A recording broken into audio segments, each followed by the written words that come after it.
நிறைவாழ்வு AG சபை வழங்கும் morning மன்னாவிற்கு உங்களை அன்போடு வரவேற்கிறோம். கர்த்தருடைய பரிசுத்த நாமம் மகிமைப்படுவதாக. இந்த நாளில் உங்களை சந்திப்பதிலே மிகுந்த சந்தோஷம். எனக்கு அன்பான தேவனுடைய பிள்ளைகளே, நிறைய தீமையான காரியங்கள் உங்க வீட்டை விட்டு இன்னும் நீங்காம இருக்குதா?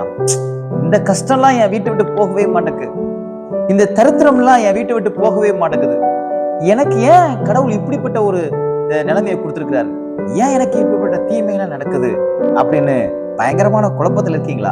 இன்னைக்கு கர்த்தர் உங்களோட பேசுகிறார். நீதிமொழிகள், சாலமோனுடைய நீதிமொழி புஸ்தகம் 17வது அதிகாரம் 13வது வசனம் இப்படியாக சொல்லுகிறது, நன்மைக்கு தீமை செய்கிறவன் எவனோ அவன் வீட்டை விட்டு தீமை நீங்காது.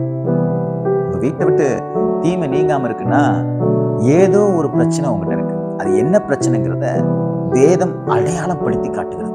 அது என்ன பிரச்சனை அப்படின்னா, நீங்க நன்மைக்கு தீமை செஞ்சிருக்கீங்களா? தீமையை நன்மையினால் வெல்லு அப்படின்னு ஆண்டவர் சொல்லியிருக்கிறாரு. ஆனால் நன்மையை பெற்ற நம்ம, ஒரு நபர்கிட்ட இருந்து நன்மையை பெற்ற நம்ம அவங்களுக்கு தீமை செஞ்சிருப்போம்னா நம்ம வீட்டை விட்டு தீமை போகாது, சாபம் போகாது, நம்ம வீட்டை விட்டு வியாதி போகாது, நம்ம வீட்டை விட்டு தரித்திரம் போகாது. தீமை நம்ம வீட்டை குடிக்கொண்டு விடும்.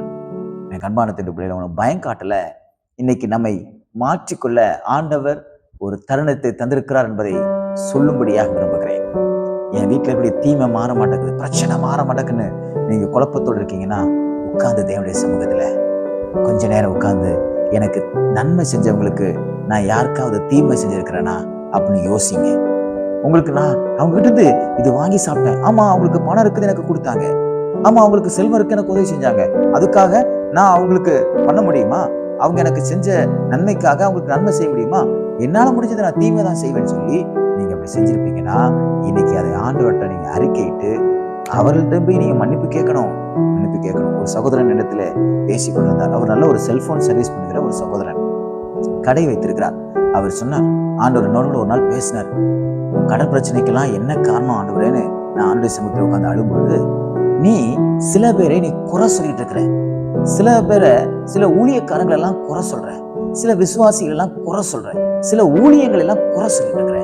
முதல்ல அதை நிறுத்தினது மட்டும் இல்ல, நீ யாரெல்லாம் குறை சொல்லியோ அந்த நபர்கிட்ட போய், நான் இப்பெல்லாம் உங்களை பத்தி பேசிட்டேன், என்னை மன்னிச்சிருங்கன்னு உங்களை போய் மன்னிப்பு கேளு. என்ன நடந்துச்சு தெரியுமா? அந்த சகோதரன் கர்த்தருடைய வார்த்தையை கேட்டு அதுக்கு செவி கொடுத்து நடந்தார். அவர் வாழ்க்கையில அந்த பெரிய கடன் பிரச்சனை வந்து தேவன் தூக்கி எடுத்துட்டார். ஏன் தெரியுமா? நன்மைக்கு தீமை செய்து கொண்டிருந்தாரு. அதுல மனமாற்றம் அடைந்த உடனே தீமை அவர் வீட்டை விட்டு விட போச்சு. இன்னைக்கு ஆண்டவர் உங்க கூட பேசுகிறார் என்று நான் விசுவாசிக்கிறேன்.